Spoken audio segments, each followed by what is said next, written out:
میں دارالامان میں بیٹھی اپنے فیصلے پر پچھتا رہی تھی اور سوچ رہی تھی کہ کاش میں نے ایک غیر محرم کی خاطر اپنے بھائی کو پھانسی کے پھندے تک نہ پہنچایا ہوتا۔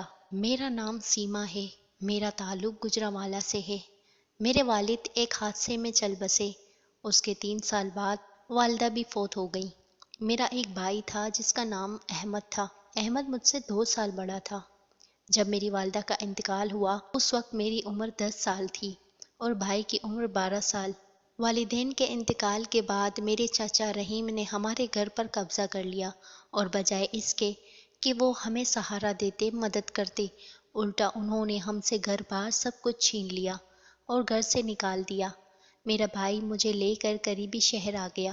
یہاں ہم دونوں بھائی بہن نے الگ الگ جگہ پر جوتے پالش کرنے کا کام شروع کیا، مگر کچھ خدا کی خوف سے عاری مرد مجھے گندی نظروں سے دیکھتے تھے اور میری محنت کی کمائی بھی میرے ہاتھ میں پکڑانے کے بہانے میرے جسم کو چھوتے۔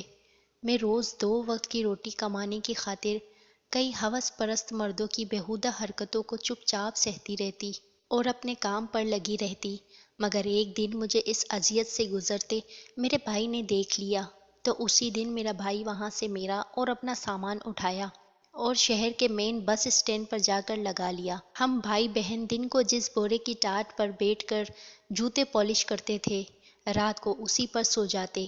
جب میری عمر کا 14واں سال شروع ہوا تو ایک بزرگ نے میرے بھائی کو مشورہ دیا کہ کوئی گھر کرائے پر لے لو اور اپنی بہن کو گھر میں رکھو، اب یہ جوانی کی دہلیز پر ہے، کل کو اس کی شادی بھی کرنی ہے تو یوں روڈ پر بیٹھی لڑکی کو اپنانے کے لیے کوئی بھی تیار نہ ہوگا۔ بوڑھے بزرگ شخص کی بات میرے بھائی کے دل کو چھو گئی۔ بھائی نے اگلے روز ہی چھوٹا سا مکان کرائے پر لیا اور ہم یہاں شفٹ ہو گئے۔ اب میں گھر پر رہتی تھی۔ میرا بھائی جوتے پالش کرنے کے ساتھ ساتھ جوتے مرمت کرنے کا کام بھی شروع کر دیا۔ یوں ہمارا گزارا ٹھیک ٹھاک ہونے لگا۔ میں اکثر دوپہر کی روٹی بھائی کو وہیں لاری اڈا دینے جاتی تھی۔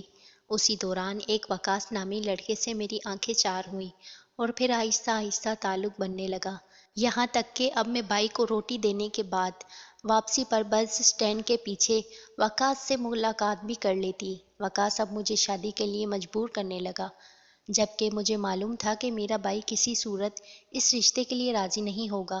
لہٰذا میں نے وقاص کو تمام حقائق سے آگاہ کیا تو وقاص نے ایک سازش کی اور مجھ سے پوچھا کہ تمہارے بھائی کا سب سے قریبی دوست کون ہے؟ میں نے بھائی کے قریبی دوست کا نام بتا دیا تو وقاص نے مجھے اس پر عزت لوٹنے کا الزام لگانے کا کہا تاکہ میرا بھائی دیش میں آ کر اپنے دوست کو قتل کر دے اور جیل چلا جائے۔ اس کے بعد ہم دونوں شادی کر لیں گے اور کچھ عرصہ بعد بھائی کی ضمانت کروا لیں گے۔ میری آنکھوں پر محبت کی پٹی بن چکی تھی، میں پیار میں اندھی ہو گئی تھی۔ وقاص کے سوا مجھے کوئی نظر نہیں آتا تھا، لہٰذا میں نے اس کی بات مان کر بھائی کے دوست پر عزت لوٹنے کا الزام لگا دیا۔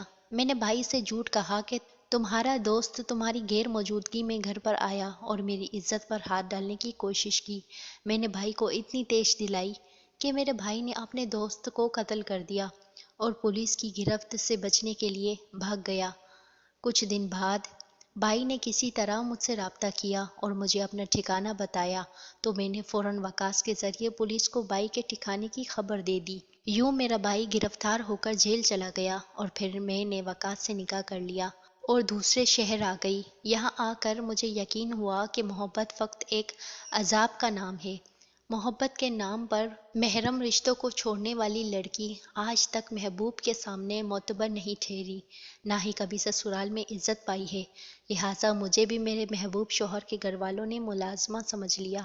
میرے ساتھ جانور سے بھی بدتر سلوک کیا جاتا۔ مجھے دن میں فقط ایک بار کا کھانا دیا جاتا۔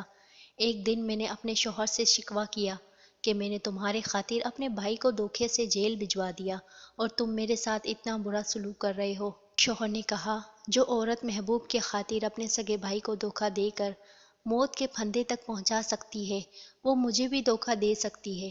جس حال میں تمہیں رکھا ہے چپ چاپ رہو ورنہ زہر کھا کر مر جاؤ۔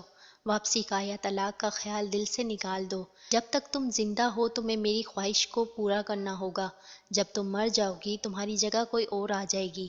دنیا میں ہزاروں تجھ جیسی بے وقوف لڑکیاں مجھ جیسے شکاریوں کے لیے بیٹھی ہیں، یہ سب سن کر مجھے زندگی میں سب سے بڑا دکھ ہوا تھا، اور اس اذیت سے نکلنے کے لیے میں دن رات دعائیں کرنے لگی۔ شوہر کو مجھ پر ترس نہ آیا، مگر شاید تقدیر کو مجھ پر ترس آ گیا۔ ایک روز میں چھت پر کپڑے ڈالنے گئی تو سیڑھیوں سے پھسل کر گر گئی، میری ٹانگ کی ہڈی ٹوٹ کر چکنا چور ہو گئی۔ جب میں اپائچ ہو کر بستر پر پڑ گئی اور کسی کام کی نہ رہی تو شوہر نے طلاق دے کر گھر سے نکال دیا، اور ایک رحم دل بوڑھے شخص نے مجھے ایک دارالامان میں پہنچا دیا۔ میں آج یہاں اپنی زندگی کے دن کاٹ رہی ہوں اور لوگوں سے اپنی حقیقت چھپا رہی ہوں، کیونکہ مجھے لگتا ہے جب دنیا کے سامنے میری حقیقت آئے گی تو یہ ہمدردی کرنے والے لوگ ہی مجھ سے نفرت کرنے لگیں گے۔ میرا بھائی جو میرا محافظ تھا، اسے سزائے موت سنا دی گئی۔ آج میں اپنے فیصلے پر بہت پچھتا رہی ہوں کہ میں نے ایک غیر محرم کی محبت کی خاطر اپنے بھائی کو پھانسی کے پھندے تک پہنچا دیا۔